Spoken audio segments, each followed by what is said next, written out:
আল্লাহ কোরআনে ওয়াদা দিছে, বান্দা একটা মাস রমজান তুমি যত্ন নিয়া রমজান মাসটা কাটাইবা, সবগুলো গুনাহ ছেড়ে দিবা, আমি আল্লাহ তাআলার হুকুমগুলো পালন করবা। আমি আল্লাহ ওয়াদা দিলাম লাআল্লাকুম তাত্তাকুন, এক মাসে তোমাকে মুত্তাকি বানায় দেব, জান্নাতি বানায় দেব, বানায় দেব। আল্লাহ তাআলা বলছেন, আল্লাহ কোরআনে বলছেন, বান্দা তুমি মনে রেখো কোনোভাবে রমজান বলতে আমি কঠিন কিছু তোমার উপরে চাপাই নাই। ইউরিদুল্লাহু বিকুমুল ইউসরা ওয়ালা ইউরিদু বিকুমুল উসরা। কোরআনে আল্লাহ বলছেন, রমজানের কথা বলতে গিয়ে আল্লাহ বলছে, বান্দা মনে করো তোমার জন্য আমি কি কি দিছি রমজানে। স্বাভাবিক সারা বছরের নেক আমল তো আছেই, বাকি নতুন করে কি দিলাম? এক নম্বরে ধরে নেন, নতুন করে আল্লাহ তাআলা রমজানে আমাদেরকে কি দিলেন? এক মাসের রোজা, রোজা রাখতে হবে। 2, প্রতিদিন তারাবি পড়তে হবে। 3, ইফতার করতে হবে। 4, রাত্রিবেলা সাহারি খাইতে হবে। 5, শেষ দশকে এতেকাফ করতে হবে। 6, শেষ দশকের বেজর রাত্রিগুলোতে সবে কদর তালাশ করতে হবে। আর কি? আর পুরাটা মাস গুনাহ থেকে বাঁচতে হবে। আল্লাহ তাআলার নেক আমল 5 ওয়াক্ত নামাজ, জিকির, তেলাওয়াত, দোয়া, কান্নাকাটি এর মধ্যে লিপ্ত থাকতে হবে। এই তো কথা। আল্লাহ তাআলা বলেন, বান্দা বিশ্বাস করো, এই যে যা যা দিছি আমি, ইফতার, সাহারি, এতেকাফ, তারাবি, রোজা, নামাজ, আল্লাহ বলে বান্দা বিশ্বাস করো, আমি এই বিধানগুলো সাজাইতে গিয়া দিতে গিয়ে আমি আল্লাহ নিজে তোমার সহজ যেন হয়, কষ্ট যেন না হয়, আমি আল্লাহ কসম নিজে খেয়াল করেছি। ইউরিদুল্লাহু বিকুমুল ইউসরা, আমি আল্লাহ চেয়েছি তোমার যেন সহজ হয়। ওয়ালা ইউরিদু বিকুমুল উসরা, আমি আল্লাহ তাআলা তোমার জন্য কঠিন হোক এটা চাই নাই। প্রথম যেভাবে বিধান শুরু করছি নবীজির জামানায়, প্রথম রোজার শুরু, রমজানের শুরু, ওইখান থেকেও আমি বান্দা সহজ করতে করতে করতে বর্তমানের অবস্থায় আনছি। শুধু কমাইছি, বাড়াইছি না, শুধু কমাই আনছি। সংক্ষেপে বলি, প্রথম রাসূলুল্লাহ সাল্লাল্লাহু আলাইহি সাল্লামের জামানায় রোজা এর বিধান ছিল কি? এর বিধান ছিল, মৌলিক নিয়ম ছিল যে নবীজির জামানায় প্রথম রমজানের রোজা রাখার নিয়ম ছিল সুবহে সাদিক থেকে, মানে সকালবেলা যেই ভোরের টাইম, সুবহে সাদিক থেকে রোজার টাইম শুরু হইতো। সন্ধ্যা হইলে, সূর্য ডুবলে, মানে আমরা যখন ইফতার করি তখন ইফতার খাওয়ার অনুমতি ছিল। কিন্তু তখন রোজা ছিল কেমন? মানে আমাদের নবীজির জামানায়, সাহাবাদের জামানায় রোজার বিধান ছিল এরকম যে সন্ধ্যা হইলে ইফতারির টাইমে যতক্ষণ পর্যন্ত সজাগ থাকবে, মানে আরেকবার ঘুম না যাবে, ততক্ষণ পর্যন্ত আপনার সে খাবার দাবার, স্ত্রীর সাথে মিলামিশা সব করতে পারবে। কিন্তু সন্ধ্যার পর থেকে নিয়ে যখনই ঘুমায় যাবে, ঘুম এসে গেলে নতুন রোজা শুরু। মনে করেন এখন যদি সন্ধ্যা 6টা বাজে ইফতার করলাম, এখন সজাগ যতক্ষণ, খানার টাইম এতক্ষণ, বুঝেন নাই হিসাবটা? সজাগ যতক্ষণ এতক্ষণ। 8টা বাজে ঘুমায় গেছে, রোজা শুরু। বা মাগরিব পড়ে বলে কদ্দুর শরীরটা ভালো লাগতেছে না, সারাদিন ব্যস্ত ছিলাম, একটু শুইছে, রোজা শুরু। এটাই ছিল বিধান, এটাই নবীজির জামানায় ছিল। কিন্তু এইটুকুর কারণে সাহাবাদের কষ্ট হইতেছিল। কি কষ্ট? দেখা গেছে অনেকে সন্ধ্যাবেলা ইফতারের সময় হয়তো সামান্য মাত্র পানি পান করছে, বা 2টা খেজুর খাইছে, অথবা খায় নাই, এরই মধ্যে মাগরিবের নামাজ পড়ে ক্লান্তিতে ঘুম চলে আসছে। এই কারণে আর খাবার খাইতে পারে নাই। সারা রাত্র আবার নতুন রোজা শুরু হয়ে গেছে। পরের দিন আবার সন্ধ্যার সময় খাবার অনুমতি। তো ফলে একদিন একজন সাহাবী সন্ধ্যাবেলায় খাইতে পারে নাই, ফলে ঘুমায় গেছে। নতুন রোজা শুরু হয়ে যাওয়াতে আগের দিনের পুরা রোজা, সারা রাত্রের রোজা, পরের দিন দুপুরবেলা হযরত কাইস ইবনে সারমা আল আনসারী রাদিয়াল্লাহু তাআলা আনহু তিনি বেহুশ হয়ে গেছেন একেবারে। তো আল্লাহ তাআলা দেখছে আমার বান্দার তো কষ্ট হইতেছে, তো আল্লাহ তাআলা পুনরায় আবার বিধান নাজিল করে এই কোরআনের মধ্যে আল্লাহ আবার বলছে, ঠিক আছে বান্দা, আরো কমায় দিলাম, এখন সুবহে সাদিক থেকে সূর্য অস্ত পর্যন্ত, এই সন্ধ্যা পর্যন্ত, এই পর্যন্ত রোজা রাখো। সন্ধ্যার পর থেকে, সূর্য ডুবার পর থেকে পরবর্তী সুবহে সাদিক পর্যন্ত সারা রাত্র এইবার ঘুমাও আর সজাগ থাকো। খাবার দাবার, স্বামী স্ত্রীর মিলামেশা, সব কিছুর অনুমতি পূর্ণ দেওয়া হইল। ঘুমাইলেও অনুমতি আছে, না ঘুমাইলেও অনুমতি আছে। আল্লাহ তাআলা বলে তবুও আমি চাই তোমার যেন কষ্ট না হয়। ইউরিদুল্লাহু বিকুমুল ইউসরা, আমি কষ্ট দিতে চাই না। ইবান কি মায়া করে মালিক বলছে, মা জাআলা আলাইকুম ফিদ্দীন মিন হারাজ। আল্লাহ বলে বান্দা, দ্বীনের নামে, ইসলামের নামে, কোরআনের নামে, শরীয়তের নামে, বিধানের নামে আমি আল্লাহ তোমাদের উপরে একটা কষ্ট আমি দেই না। আমাকে মানতে গিয়ে তুমি বান্দা কষ্ট পাইবা, আমি এমন মালিক না। আমি রাউফ, আমি রাহিম, আমি রহমান। আমি সব জানি আমার বান্দার ভেতর বাহির, যোগ্যতা কদ্দুর, দুর্বলতা কদ্দুর, সক্ষমতা কতটুকু। আমি যুবকের আর বৃদ্ধের হুকুম বরাবর করি নাই। আমি আল্লাহ তাআলা এরপরে দেখেন, আল্লাহ বলছে বান্দা আচ্ছা ঠিক আছে, এরপরে আরো শোনো, দুইবার আল্লাহ বলছে, দুইবার রোজার কথা বলতে গিয়ে বলছে ফামান কানা মিনকুম মারিদান আও আলা সাফারিন ফাইদ্দাতুম মিন আইয়ামিন উখার।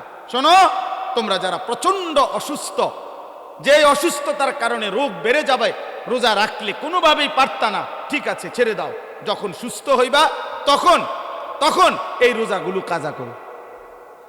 তোমরা যদি দূরের লম্বা সফরে মুসাফির হও, তাহলে যদি প্রচন্ড রৌদ্র, প্রচন্ড পেরেশানির কারণে তুমি মনে করো যে কষ্ট হবে, তো আল্লাহ তাআলা বলে ঠিক আছে, রমজানের রোজা এটা ছেড়ে দিও, তুমি অন্য টাইমে যখন বাড়িতে ফিরবা তখন কাজা করে নিও। আমি চেয়েছি তোমার সহজ, আমি চেয়েছি তোমার সহজ, আমি বান্দা চেয়েছি তোমার সহজ। আল্লাহ নবী সাল্লাল্লাহু আলাইহি সাল্লাম বলছে উম্মত ইফতার তাড়াতাড়ি করে কইরো। আল্লাহ নবী বলছে উম্মত সেহরি দেরি করে খাইও, মানে কষ্ট যাতে না হয়। ইফতার করো তাড়াতাড়ি, যাতে সময় হইছে সাথে সাথে ইফতার করো, এর মধ্যেই বরকত। সাহারি দেরি করো, যেন লাস্ট টাইমে নিয়ে খাও, কোনো অসুবিধা নাই, যাতে করে তোমার কষ্টের মাত্রাটা কম হয়। মানে সব মিলাইয়া রব্বুল আলামিন চেয়েছেন আমার বান্দার যেন আরাম হয়, কষ্ট না হয়। ইউরিদুল্লাহু বিকুমুল ইউসরা ওয়ালা ইউরিদু বিকুমুল উসরা। একদিকে তো সহজ করার জন্য এত ব্যবস্থাপনা করেছেন, আবার আরেক দিকে নেকি। আল্লাহ তাআলা যেন বললেন রমজানের এক একটা মুহূর্ত আমি স্বর্ণের দামে না, রৌপ্যের দামে না, মণি মুক্তার দামে না, বরং আসমান জমিনটাকে যদি 112 দাম ধরো, আসমান জমিন পুরা সৃষ্টির, সেটার যেই দাম আসবে আল্লাহ বলে তার চাইতে কোটি গুণ বেশি দামে আমি রমজানের এক এক মুহূর্ত তোমাকে দিলাম। চাও সেকেন্ড কোটি কোটি গুণ দামি বানাই দিলাম। 1/70, এটাও বলছি প্রাথমিক, এটা বলছি স্বাভাবিক হিসাব, 1/70, কিন্তু মূলত হইল আল্লাহ তাআলা এই 70 লেখবার আগেও ফেরেশতাদের আল্লাহকে জিজ্ঞেস করে, আল্লাহ আপনার বান্দার রমজানের এই নেকিটা 70 লিখতাম নি। আল্লাহ বান্দার দিকে তাকাইয়া যখন দেখে গুনাহ থেকে মুক্ত, আল্লাহর জিকিরে তার জিহ্বা ভিজা, আল্লাহর মহব্বত তার কলিজার মধ্যে, সুন্নাত মোতাবেক তার জীবন, আল্লাহ তখন বলে না 70 না, 700 লেখো, 700, 7,000 লেখো, 70,000 লেখো, 7 লক্ষ লেখো, 70 লক্ষ লেখো, 7 কোটি লেখো, 70 কোটি লেখো, 70,000 কোটি লেখো। এক সেজদায় একবার সুবহানাল্লাহ বললে আল্লাহ বলে লেখো 70,000 কোটি সুবহানাল্লাহ লেখো। কোন বেলায় আল্লাহ মহব্বতের জোশে, আল্লাহ তার মায়ায় আল্লাহ বলে ফেরেশতা তুমি লিখো না, আক্তুবু, আমি আল্লাহ নিজেই লিখবো। এই নেকি তুমি দিয়া পারতা না, আমি দেবো আমার বান্দার নেকি। বলেন বাপ, বলেন। আহাজ মুসলমানের সন্তান, যদি তোমরা বুঝতা যে তোমাদের মালিক তোমাদের প্রতি কি পরিমাণ খেয়াল করেছে, রাসূলুল্লাহ সাল্লাল্লাহু আলাইহি সাল্লাম আমাদের প্রতি কি পরিমাণ খেয়াল করেছে। আর দুর্ভাগ্য হলো আমরা যারা আমাদেরকে 24 ঘন্টা ধ্বংস করে দেওয়ার জন্য লিপ্ত, সেই ইহুদি, সেই খ্রিস্টান, সেই নাস্তিক, সেই মুরতাদ, সেই বেঈমান, তোমরা যুবক তাকাইয়েই আছো তাদের দিকে। চুল তোমার বেঈমানের মতো, যে তোমারে গুলি করতে চায়। চেহারা সুরত তোমার বেঈমানের মতো, যে বেঈমান তোমাকে গলা টিপে মেরে ফেলতে চায়, মেরে ফেলতে চায়। বলেন, পৃথিবীর একটা বেঈমান, ইউরোপের একটা দেশ, কোন দেশ কিংবা দেশের কোন প্রেসিডেন্ট কিংবা কোন দেশের কোন মানবতাবাদী কোন ব্যক্তি আজ পর্যন্ত বলেছে কিনা যে মুসলমানকে আমি কলিজা দিয়া ভালোবাসি? হ্যাঁ? তাহলে যে আমারে ঘৃণা করে, যে আমারে ধ্বংস করতে চায়, যে আমারে 24 ঘন্টা আমার জাতি, আমার গোষ্ঠী, আমার সম্প্রদায়, আমার কওমকে যে ধ্বংস করে দিতে চায়, সে আমার প্রিয় হবে কেন? আল্লাহ আমাদেরকে বুঝ দান করেন। অতএব আজকে আমার এতটুকুই কথা শেষ। আমি প্রত্যেকের কাছে অনুরোধ করলাম, রমজান মোমেনের জন্য ভিন্ন কিছু, আখেরাত প্রত্যাশীর জন্য রমজান আলাদা কিছু, আলাদা কিছু। যার আখেরাত দরকার তার জন্য রমজান অনেক কিছু। যার শুধু দুনিয়া দরকার, ভাত মাছ চাল ডাল আর এই বিল্ডিং, ইট বালু সিমেন্ট আর ফুলকপি ফাতাকপি, আর জীবন যার এই খিরা টমাটু, এ কদ্দুর খাইয়া দাইয়া বনে বিড়িয়ে সিগারেটে সাদোয়ানে আর গফে আর টেলিভিশনে আর নর্তকিতে, এতটুকু নিয়ে যার জীবন, তোর জন্য রমজান কিছুই না, নাফরমান। কিন্তু ইমানদারের জন্য রমজান অনেক কিছু। যার আখেরাত দরকার তার অনেক কিছু। এজন্য কিতাবে আছে আউলিয়া কেরাম 1 বছরও এমনও আউলিয়া ছিলেন, এক রমজান শেষ হইলে, ঈদের চাঁদ উঠলে, ঈদের দিন আবার পরবর্তী রমজানের জন্য দোয়া শুরু করতেন। 1 বছর টানা আরেকটা রমজানের জন্য দোয়া করতেন। এজন্য আখেরাত যার দরকার তার জন্য রমজান ভিন্ন কিছু। আল্লাহ তাআলা আমাদের প্রত্যেককে রমজানের কদর করে আজকের এই মুবারক মাহফিল থেকে রমজানের প্রস্তুতি নিয়ে নিজেদের জীবন সুন্দর করার তৌফিক দান করেন, কবুল করেন, আমিন। রাসূলুল্লাহ সাল্লাল্লাহু আলাইহি ওয়াসাল্লাম তখন সাহাবায়ে কেরামকে মসজিদে নববীতে ডাকছে। ডাইকা নবীজি খুতবা দিয়া বলছে যে আল্লাহর কসম সাহাবারা শুনো, নিশ্চয়ই কারো মৃত্যুতে সূর্যগ্রহণ কিংবা চন্দ্রগ্রহণ হয় না, হয় না, বরং সেটা আল্লাহ তাআলার কুদরতি নিজাম, আল্লাহ তাআলার কুদরতি নিজাম। সব কিছু আল্লাহ তাআলা তার ধারাবাহিক নিজামে আল্লাহ তাআলাই চালাচ্ছে। এজন্য আজকে আমার প্রথম কথা এটা, যে কবরবাসীদের মাগফিরাত কামনায় মাহফিল। ধরে নেন কবরবাসীদের কথা মনে পড়েন, ওনাদেরও অনেক স্বপ্ন আকাঙ্ক্ষা পরিকল্পনা ছিল। ব্যস্ততম এই দুনিয়ায় ওনারাও, আমার আব্বারে আমি যতদিন বুঝছিল, আমার আব্বারে আমি যতদিন দেখছি, আমার আব্বা ফজরের নামাজের পর থেকে রাত 10টা পর্যন্ত আব্বাকে দেখতাম। 1 নম্বরে উনি মানুষের বাসায় বাসায় কুমিল্লা শহরে একটা সাইকেল দিয়া প্রাইভেট পড়াইতো, এই বাচ্চাদেরকে কোরআন শরীফ শিখাইতো। আমার আব্বা আলেম ছিলেন, 5 ওয়াক্ত নামাজ মসজিদে ইমামতি করতেন, আর একটা প্রাইমারি স্কুলে মাস্টারি করতেন। এই 3টা কাজ ছিল আব্বার মূল। মসজিদের 5 ওয়াক্তের ইমাম, আর প্রাইমারি স্কুলের মাস্টারি করতেন, আর মানুষের বাসায় বাসায় প্রাইভেট পড়াইতো তখনকার সময়। তো আমার মনে আছে আব্বার এই সারাটা বছর দেখতাম, কথা একটাই বেশি কইতো আব্বা, সময় নাই আমার, সময় নাই। যেটা কইতাম মায় কইতো সময় নাই, সময় নাই, সব কিছুই তাড়াহুড়া, সময় নাই বাবা। ডাক্তার দেখাইতে গেছে, ডাক্তার সাহেবের কাছে আগেই দেখা করে, ডাক্তার সাহেব আমার সময় না, আমার নামাজ, আমার জামাতের টাইম হয়ে গেছে, আমার জামাতের টাইম হয়ে গেছে। এই যার হাতে 1 মিনিট সময় নাই, ব্যস্ততম মানুষটা, সেই 2015 সালের আগস্ট মাসে তিনি কবরে চলে গেছেন। আব্বা, আজ তো পৃথিবীতে সময় আছে, আমার আব্বা তো নাই, আমার বাবা তো নাই। এজন্য দোস্ত, তোমারে আমারে রাইখা কবরে দিয়া সময় তার সময়ের গতিতেই চলবে, সময় তার সময়ের গতিতেই চলবে। আবার আমাদের সামনে মহান আল্লাহ পাক রব্বুল আলামিন মাহে রমজান আবারও আমাদের সামনে এনে দিয়েছেন, আবারও সামনে নিয়ে আসছেন। আল্লাহ যেন বলে, বান্দা ঘুরে ঘুরে বিভিন্ন আঙ্গিকে আমি চেয়েছি বান্দা। মূল টার্গেট আমার, কখনো শবে বরাত দিলাম, কখনো রমজান দিলাম, শবে কদর দিলাম, এতেকাফ করতে বললাম, মহররমে আশুরা দিলাম, জিলহজ মাসের নফল রোজা রাখার সময়গুলো দিলাম। এরপরে সারা বছর আমি আল্লাহ তাআলা প্রতিদিন শেষ রাত্রে আমি আল্লাহ তাআলা বান্দা তোমাকে ডাকলাম। প্রত্যেক শেষ রাতে আমি গুনাহ মাফ করার জন্য আমি ডাকি, শবে বরাতে গুনাহ মাফ করার জন্য আমি ডাকি, জুমার রাত্রে আমি গুনাহ মাফ করার জন্য আমি ডাকি, মহররমে আশুরাকে কেন্দ্র করে গুনাহ মাফ করার জন্য আমি আল্লাহ ডাকি।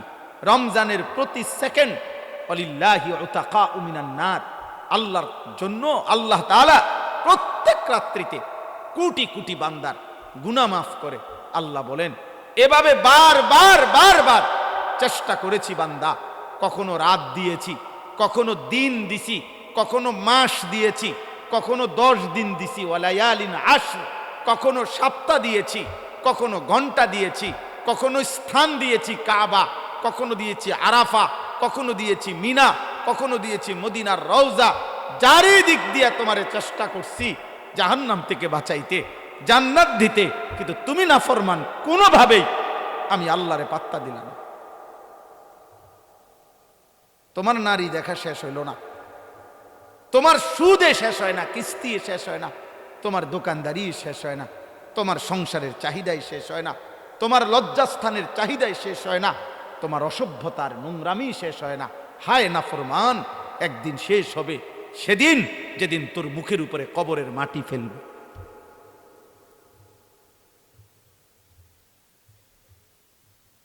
দুনিয়া তোকে একদিন মাটি মারবে, মাটি, তোর নাতি তোকে একদিন মাটি মারবে, কবরের মাটি ছুড়বে। আল্লাহ নবী সাল্লাল্লাহু আলাইহি সাল্লাম বলছেন, লা ইয়ামলা আফাহু ইল্লা তুরাব। আল্লাহ তাআলা বলছে, দুনিয়া লুভির মুখ পূর্ণ হবে না কোনোদিন মাটি ছাড়া, মাটি। ওর মুখে মাটি মারবা, কবরের মাটি, কবরের মাটি। এই জন্য একটা ছেলে, একটা বাবা, একজন মা, একজন বোন, প্রত্যেকেই এই চূড়ান্ত টাইমার আর মাত্র অল্প কয়েকটা দিন, সারা পৃথিবীর মোমেনের ইন্তেজার মাহে রমজান। এই মুহূর্তে, এই মুহূর্তে যাদের আখেরাত দরকার, যাদের আখেরাত দরকার, যাদের জাহান্নাম থেকে মুক্তি দরকার, যাদের জান্নাত দরকার, আল্লাহর সন্তুষ্টি দরকার, খোদার কসম তাদের জন্য 12 তারিখ খুব ফ্যাক্ট কিছু না। 12 তারিখের আগেও পৃথিবীতে নির্বাচন হয়েছে বাংলাদেশে, 12 তারিখের পরেও বাংলাদেশে নির্বাচন হবে। 12 তারিখে যারাই নির্বাচিত হবে 5 বছরের মেয়াদেই নির্বাচিত হবে। অতএব এটা খুব মারাত্মক ভয়ঙ্কর কিছু, আহামরি কিচ্ছু এমন কিছু না, এটা চলমান একটি প্রক্রিয়া। এভাবেই নির্বাচন আগেও হয়েছে, এখনো হবে, সামনেও হবে। আহামরি কিচ্ছু না, এটার একবারে আসমান নামাই এলাউনের কিছু না, জমিন আলগি দিয়ে এলাউনেরও কিছু না। কিন্তু আল্লাহ তাআলা বলছে, এই সৃষ্টির সবচেয়ে বড় ঘটনা 12 তারিখ নির্বাচনের ঘটনা না। আল্লাহ বলছে, ইজা ওয়াকাতিল ওয়াকিয়া, সবচেয়ে বড় ঘটনা হলো বান্দা, এই গোটা সৃষ্টি আমি আল্লাহ একদিন ধ্বংস করে দেব, হাসরের মাঠ কায়েম করব। এটাই হলো সবচেয়ে বড় ঘটনা। কোরআনে আল্লাহ বলছে ওইটা বড় ঘটনা। সেদিন কি হবে,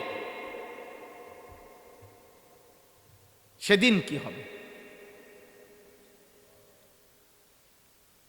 ফাইদা বারিকাল বাসার ওয়া জুমিআ আশ-শামসু ওয়াল কামার। আল্লাহ তাআলা বলে, প্রতিটা চোখ ইসরাফিল ফু দিলে, চোখের সামনে মানুষ যখন গুলো দেখবে আসমানটা ভাঙতেছে, কোটি কোটি তারকারাজি খসে খসে পড়তেছে, পাহাড় উঠছে, জমিনের মাটি বালুকণায় পরিণত হচ্ছে, সব কিছু ভেঙে চুরে তছনছ হয়ে যাচ্ছে।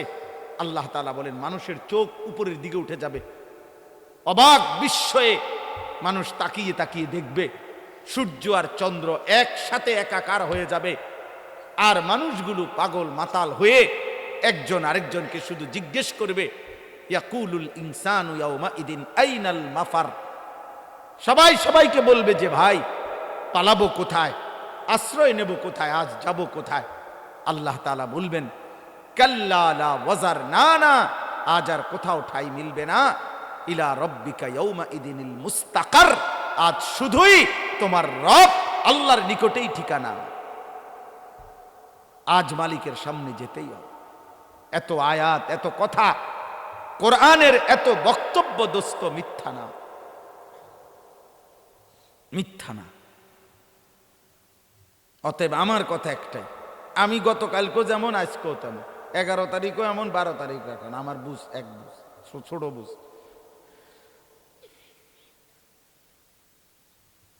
আমার কালকেও জিজ্ঞাসা করছে, তোমার বড় সাংবাদিক সাক্ষাৎকার নিছে, আপনার কি ভাবনা হুজুর এখন? আমার ভাবনা আগের মতোই ভাবনা, এক ইমানদার, সাফ সাফ কথা। উনি বলছে হুজুর আমি ক্যামেরা অন করতেছি, আমি কিছু কথা জিজ্ঞেস করো। হ্যাঁ করেন, ক্যামেরা অন করেন, নইলে আপনি যেটা মনে করে করেন। আমার কথা একটাই, আমি একরকমই ভাবনা ভাবি। আমার ভাবনা এটাই, আমার আখিরাত, আমার আখিরাত। ওয়ালা দারুল আখিরাতু খায়রুল লিল্লাযিনা ইয়াত্তাকুন। আমারে যদি বোকা মনে করে কেউ, বোকাই আমি, বেকুব হইলে বেকুবই আমি, অসুবিধা কি? আপনার চোখে আমি বেকুবই থাকলাম, সমস্যা কি? আমরা এমনিতেও তো হুজুরারে অনেকেই বোকাই মনে করে, ঠিক না? আমরা খাই কম, ঘুমাই কম, আমাদের আয় কম, উপার্জন কম, তাহলে আলেম ওলামাকে তো মানুষ কিছুটা বোকা মনে করে। কিন্তু হাসরের ময়দানে না প্রমাণ হবে বোকাকে আর বুদ্ধিমানকে। সেদিনে না দেখা যাবে সুদখোরে বোকা নাকি 40 বছর আল্লাহর ঘরের গোলামি করেছে, আল্লাহকে সেজদা দিয়েছে, 5 ওয়াক্ত নামাজের ইমাম। তো সেদিন প্রমাণ হবে বাদশাকে আর ফকিরকে। ইন্নাল্লাযীনা আজরামু কানু মিনাল্লাযীনা আমানু ইয়াদহাকুন। আল্লাহ বলে আজকের দুনিয়াতে নাফরমান আর পাপী ইমানদারকে নিয়ে হাসে। আমি আল্লাহ ওয়াদা দিলাম ফালইয়াউমাল্লাযীনা আমানু মিনাল কুফফারি ইয়াদহাকুন, সেদিন আখিরাতে ইমানদার বেঈমানকে নিয়ে হাসবে। এটা কোরআন শরীফের সাফ আয়াত। আজ আজরামু মুজরিম, আজ পাপী হাসে, সেদিন কে হাসবে? ইমানদার হাসবে, ইমানদার হাসবে। আল্লাহ তাআলা বলেন তোমরা বিবেক থাকলে, বুদ্ধিমান হইলে হিসাব মিলাও বেটা।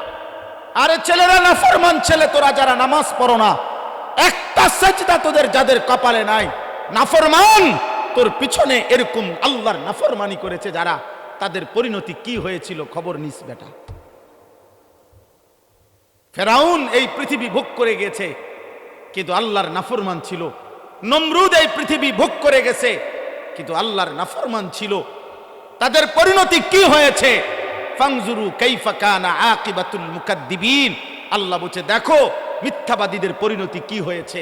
ফাংজুরু কাইফা কানা আকিবাতুল মুফসিদিন।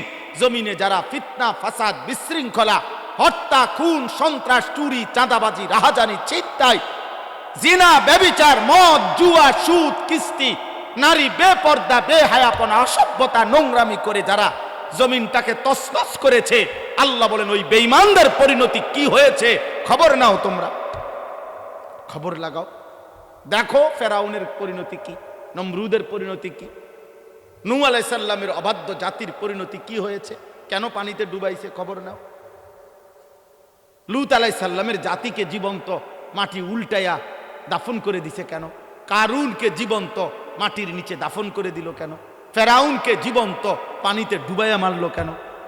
নমরুদকে জীবন্ত মশা দিয়া কামড়াইয়া শেষ করে দিল কেন?